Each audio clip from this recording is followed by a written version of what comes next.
Hello everyone, I am Tessellating Hexagons, this is Spyro 3, and let's head into Cloud Spires, which is canonically level 2 in my mind, but I'm playing it before level 1 for a whole bouquet of flavorful reasons. Also, did I mention it's Spyro 3, Year of the Dragon, and in the last episode I mentioned how I have kind of a history with that name, well, history's the wrong word, I struggle to take it seriously now when I used to have no problem with it whatsoever, and it makes perfect sense, you know, it's... By the way, that was our first enemy, and no more spirit particles, enemies are back to dropping gems like they did in the first game. But, there's nothing wrong with, Year of the Dragon, it makes sense, it's it's a Chinese zodiac thing, but, there's a slight problem with its initials, which I'll touch upon in a moment. But first, friend! The Rhinox have shut down our cloud generator, and I'll never see a rainbow again. Really? I could swear you said more than that. Anyway, I was right, it is this game that you can flame them when they react. It's just for some reason NPCs don't react when they're in the overworld, and we will be seeing plenty of NPCs in the overworld. Things will become apparent in due course, as is typically how games work. Hello, friend. You are a tutorial friend. If my wings were big and strong like yours, I could easily glide across here. Have you noticed how their heads kind of look like the portal, but also they're named after types of cloud? Because it's Cloud Spires. I think part of the reason why I love this level so much is just because of the music. Also, the fodder here is little duck angel things and they're cute, but I love the music here, but I do also love the aesthetic. Like, I love just weather as a level trope theme thing, and if it wasn't such arse to study, then I wouldn't have minded going into meteorology, except I'm good at languages, so I did languages all the way through high school, and then that's the big news for today. Like most people at the moment, hang on tutorial. The metal armor those enemies are wearing protects them from your dragon flame. If you hold down the square button, you can defeat them with your charge attack. But what if we heat up their armor so that it's too hot for their little Rhinoc handsies? Not letting that one go. But yeah, at the moment, right now, as I'm recording this, Nintendo's having their E3 conference thing, and I'm not watching it because I don't give a flying fuck about the Smash Bros. Series, and anything else that they announce, I will hear about in due course. Like, I'm not that desperate to find out about it because I think I've never been in recent years properly excited by the announcement of a video game. Granted, I did see a couple of tweets at the start of the stream saying, oh my god, they're doing a Mario Party and it's not gonna be, these enemies blow you back by the way, they're getting rid of the Mario Party car, which is good, this is a step in the correct direction, Nintendo. And I think they announced something to do with Xenoblade Chronicles 2, I think it was DLC, I don't know, I don't really care, it's not a game that I follow. But I think their big selling point is going to be Smash Brothers, even though I could swear I saw a tweet earlier this year, and I remember Chugga Conroy retweeting it and either retweeting someone's really irritatingly smug response to it, or saying something smug himself, and that seems out of character for him. But either way, I remember Chugga Conroy being involved with a tweet that said, like it had retweeted a news article concerning, like, Nintendo had given a statement saying, oh, we're not going to talk about Smash Brothers at E3 this year, and the article implied, in case you were worried about being disappointed, don't worry, they won't talk about it. And then there was this really smug tweet saying, did they proofread that article? Like, some of us don't care about Smash Brothers. Deal with it. And yet, people don't remember that tweet existing. Anyway, Moneybags is here. And I swear, sometimes these bellows are the other way around. Like, this one's the high up one, and that's the not up one. Anyway, they're not moving. Take a wild guess as to what Moneybags is here for. Well, if it isn't my favorite dragon. The sorceress has put me in charge of guarding these bellows. However, I suppose I might look the other way if I was distracted by counting gems. You are an actual Ursine anus. But take my money. Ooh, yes, precious gems. Well then, Spyro, you may now use the bellows any time you wish. Best of luck on your little egg hunt. You had the perfect opportunity to say excursion and you didn't take it, sir. You are dead to me. Now that was one thing I was slightly worried about between episodes. Would I have enough gems to cover that expense? I did a bit of research. Yes I could. And so we're still going. Also, I love that, like, reference to that opera, I forget which one, but they throw thunderbolts as spears. Are you going to tutorial me? Remember, to get your longest glide, press the X button at the very top of your jump, and use the triangle button to hover at the end of your jump. also charge into it, but that doesn't really matter here. Like, there is some way of doing like a really fancy charge jump that gets you more height than the game intended for you to have, and I could swear this gate opens at some point, and I swear, like, in my childhood memories, that portcullis has opened, and yet, in my own save file of the game, when I played it for myself, not at a friend's house, not on a pirated disc, I remember it never opening, and I'm being like, why? Surely you should open. Spyro, you are falling. You are no longer falling. You are falling on nothing. You're making like Nathan Trenton running on air. So yes, the bottom line is, I don't much care for Soup or I prefer, like, if given the option, I would take Soup over Smash Brothers. You get the joke? Soup or Smash Brothers. Anyway, here's a thing. Here's an eye. Oh, you activated the bellows? Maybe I can get the cloud generator working again. Yes, it turns out that Moneybags was the problem in this world. What a surprise. And then, cutscene, they make clouds. Poop! It poops out an egg through its cloudy urethra. Oh, that's an unpleasant mental image. But we made clouds, though, so yay, and now it's raining. Welcome to The Britain. Rhinox must have been using this thing to clog up the cloud generator. Yeah, don't say. So yes, no talismans in this game, no orbs, we're just getting dragon eggs and gems. However, there is one half collectible in the form of, yeah, you're just going on a journey. Yeah, so for every area in the game, you have to collect the local residents, like one per level, and that's why we had the, this is a strange little room, by the way, but that's why we had that hot air balloon with all the strings attached to it, which I was halfway through talking about, then I forgot what I was saying in the last episode. We need, in this case, one resident from each of the 4 main worlds, and also Sheila as our designated animal buddy of Sunrise Spring, to pull that down to ground level so we can ride to the next homeworld. And then in the next homeworld, we'll need to collect locals to build the thing that'll take us to the world after, and so on and so on. It's a nice little touch. So, in the same way that talismans were like the required mission of each hub world, well, we've got another one of those here. Now, you might notice that dancing egg in the bottom right corner. Some people hate this challenge. I've never had trouble with it, and watch me immediately eat crow now that I've said that. But that being said, I'm going ahead and clearing out this room first, just because, you know, I don't want to get distracted while I'm trying to do the challenge, because it's kind of a time-sensitive thing, kind of different. And while I'm doing this, I don't remember if I've actually alluded to it yet, but while everyone else is celebrating the next installment of the I don't give a fuck party game franchise, that is Smash Brothers. Mario Party's fine, that can live. I'm celebrating the fact that today, just like a few hours before recording this, I finally finished my final major project for university. That's all, well, I say it's all done. Okay, we've got all the gems in here. Like, I've finished editing it, which is good. I still need to do some paperwork, but the hard part is done. I'm so glad. Now, what is the crack here, you chook little friend? Our sun has gone out. We can make a new one with our lava fusion cauldron and 3 sun seeds, but they keep burning out before we can get them in the pot. Step on the switch to get a fresh sun seed and keep flaming it until you get it into the pot. You can also just flame it out of the spawn area, but just make the spawn area closer. So yeah, this is fun.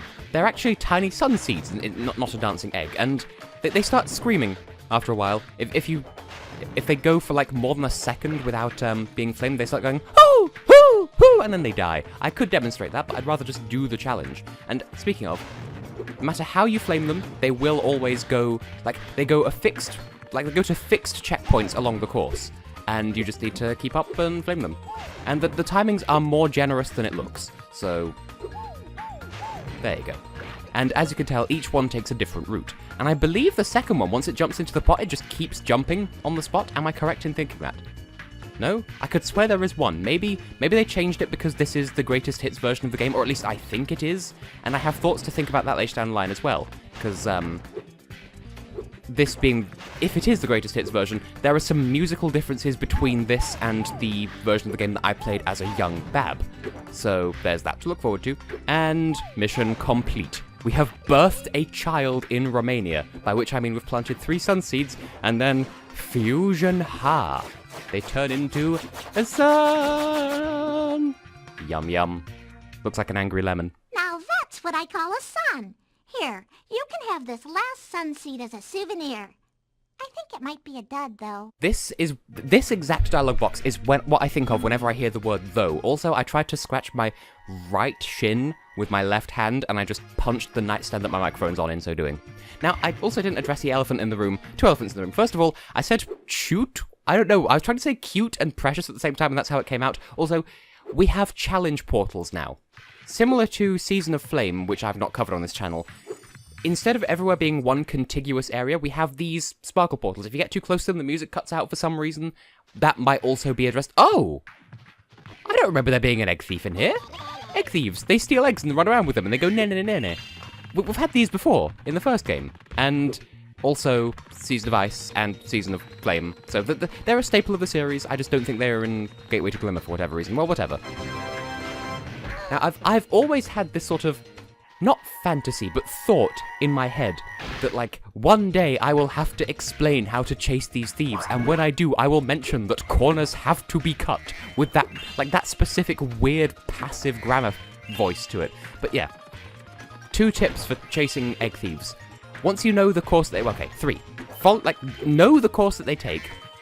Cut corners where possible, not too, like, if you cut the corner by too much, they will start running in the opposite direction, but still, cut corners where you can, and don't be afraid of flaming them, because, like, the effectiveness of using the flame on an egg thief, there's a very small window of time where that's more effective than charging at them, depending on your distance from them. So, like, if you charge and then flame immediately, that extra bit of space that the flame covers could be the difference between catching a thief and missing it, but it's generally recommended that you charge into them instead. Now, what's the actual deal in here, friend? We usually wake up a rain cloud at the crack of dawn, but these mischievous spirits are stopping our bells from ringing. Oh dear, how sad. And so, do you recognize this evil spirit? We have seen it before. We have the Superfly power-up once again. We must go ring-a-ding-a-ring-a-ding-a-ding. I missed it. I missed the first one. I'm so good at this. You know what? I'm going to go around backwards instead because it gives you more build-up time. So yeah. Hang on a minute. Can I flame these? I could swear you flame these. Wait. I'm an idiot. Oh, I got a... Hang on a minute. I was going to cut and start the challenge over, but then... Gems. It's been a while since I've done this mission. You have to flame the spirits, not the bells. Because I thought maybe you have to ring the bell and that scares the spirits away. But no, you just have to... I feel so dumb. Also, they laugh at you when you go past them. Wow. I am out of practice at this. Do they respawn? I don't recall. They may do. Well, you're still going ring-a-ding-a-ding-a-ring-a-ding. I say that weirdly because it reminds me of a YouTube poop that, like, it was of some Disney cartoon, and they were doing a song about ringing a bell on a bicycle, and yet they YouTube pooped it, and it was just fantastic. Anyway, ring my dingus.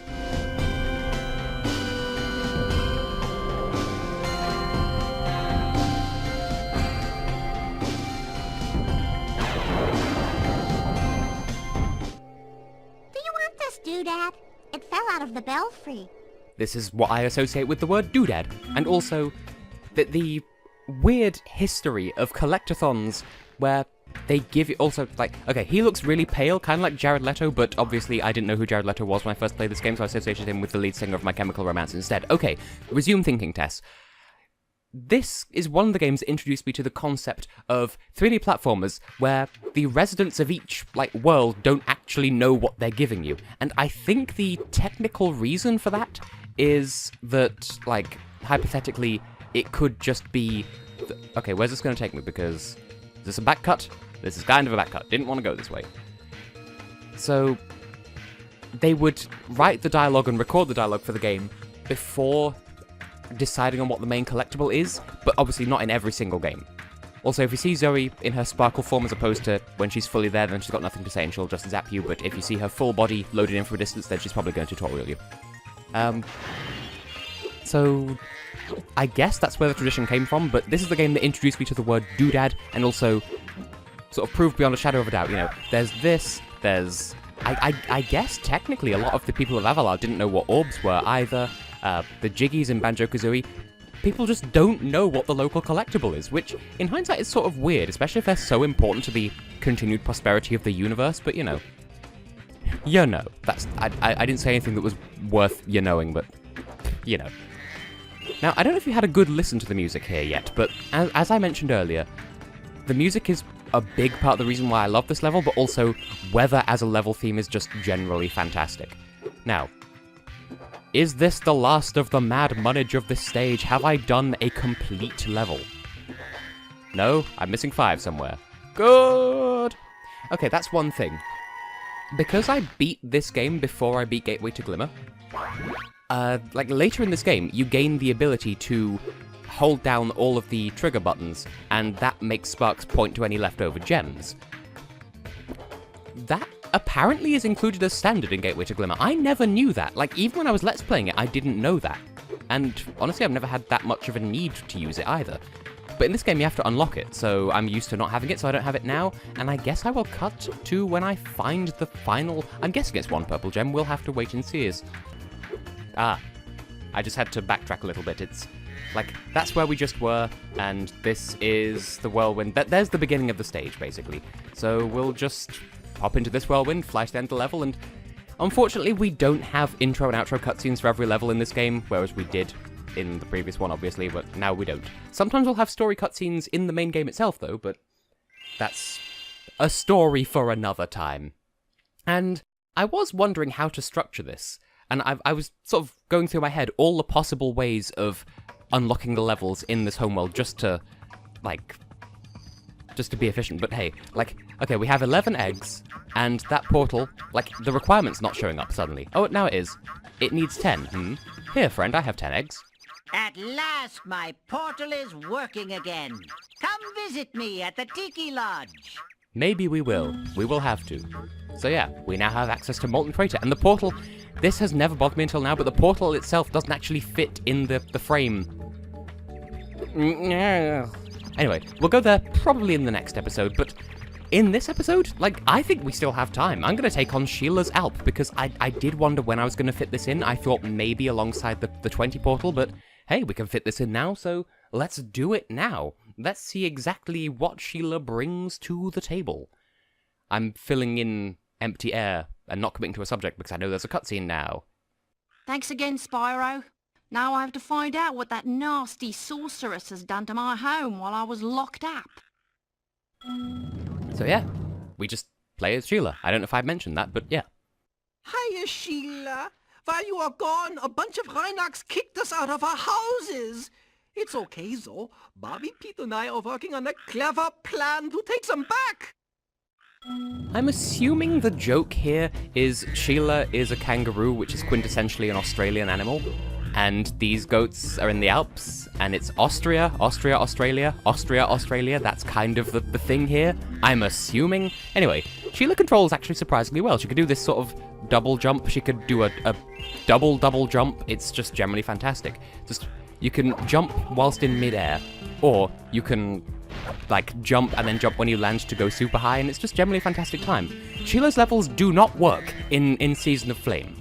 And, friend. You can get up really steep cliffs like this one with your double jump. Press the X button to jump, and press it again exactly when you hit the ground to do the double jump. Once you've mastered it, you can go anywhere you want. Within reason. Like, that sounds difficult to control, but it really isn't. Like, the window of time is really generous. Also, you can chain it, and Sheila has an equivalent to the head bash. But yeah, one thing I alluded to in the last episode, I can't confirm because I have no affiliation with Australia directly. Apparently we have family there who, like, they emigrated in, like, the 70s, I don't know. But, I've never been. I have no special desire to go just because it's hot and the wildlife is oppressive and just, I don't know. But apparently Sheila's accent is awful.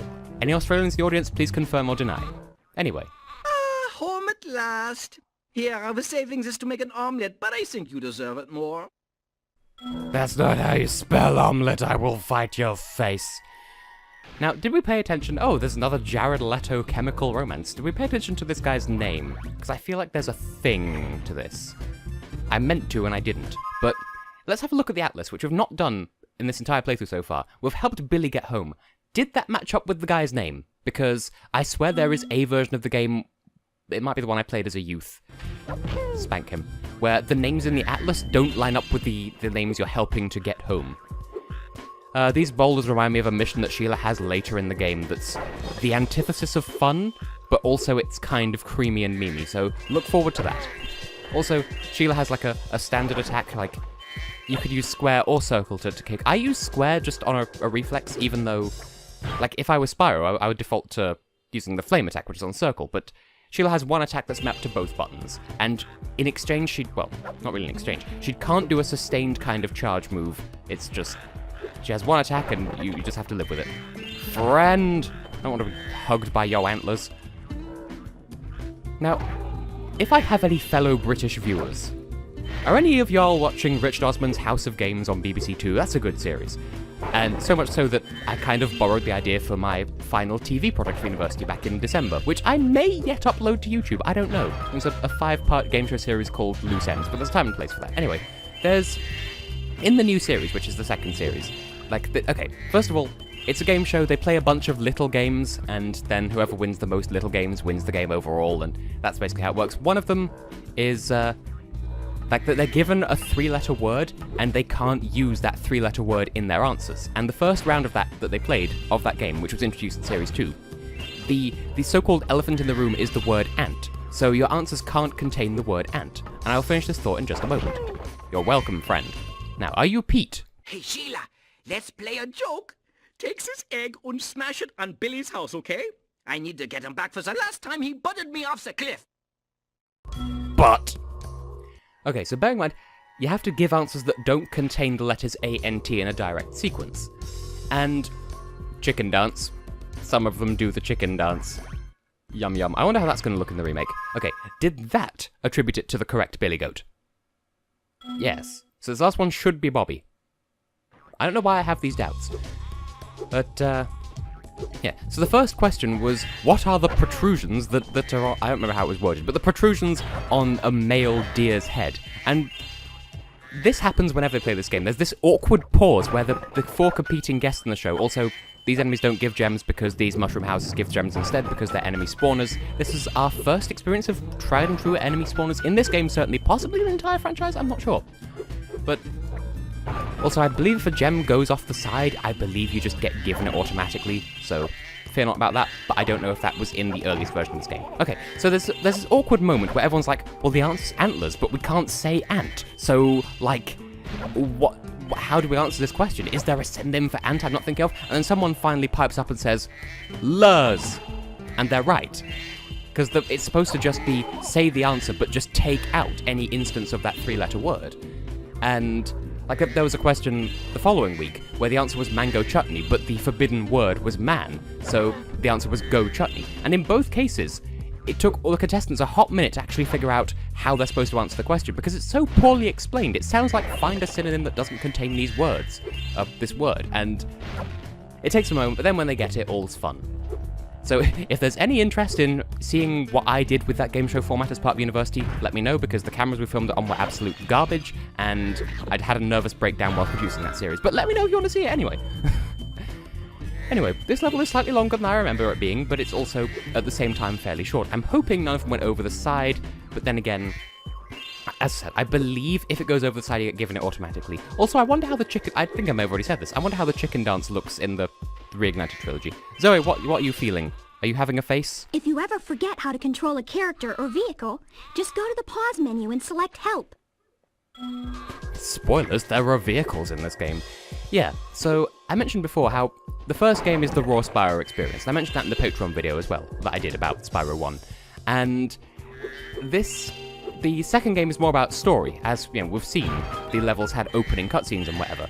And then the third game, is all about diversity of gameplay. We have these minigame areas, we have these characters, we have, we have more skill points that are better telegraphed than in the first game, and I'm going to do the disservice of going after all of those again, which worked out so well for me last time, but whatever.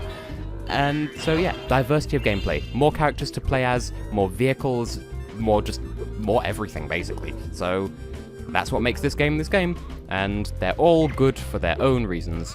And here are the last 2 gems. We can get the final egg, and then we can leave. Final egg, that's a level in Sonic Adventure. Anyway, you should be Thanks Bobby. for the help, Sheila. You can have this egg I found in my house. Why, thank you. In any other circumstance, that would be a really offensive gesture. Oh, thank you for helping me get through my entire homeland and defending me from monsters and such like. Here's a rotten egg. I don't know what that accent's meant to be. It sounds vaguely racist. That isn't the intention. Anyway, it just cuts to black when you go through Portal if there's a cutscene incoming. I think that might also apply to if you're playing as any character other than Spyro as well, just because they don't have a flying animation.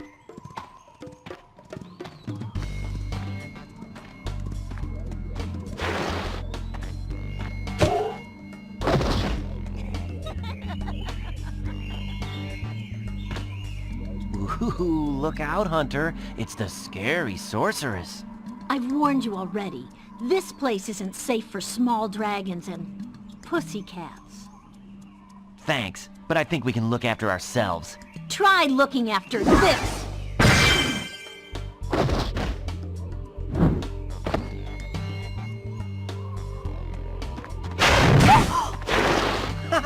Come back when you finish witch school, okay? Say, is it just me? Or is she kinda cute when she's angry? Is he Super Alex 641?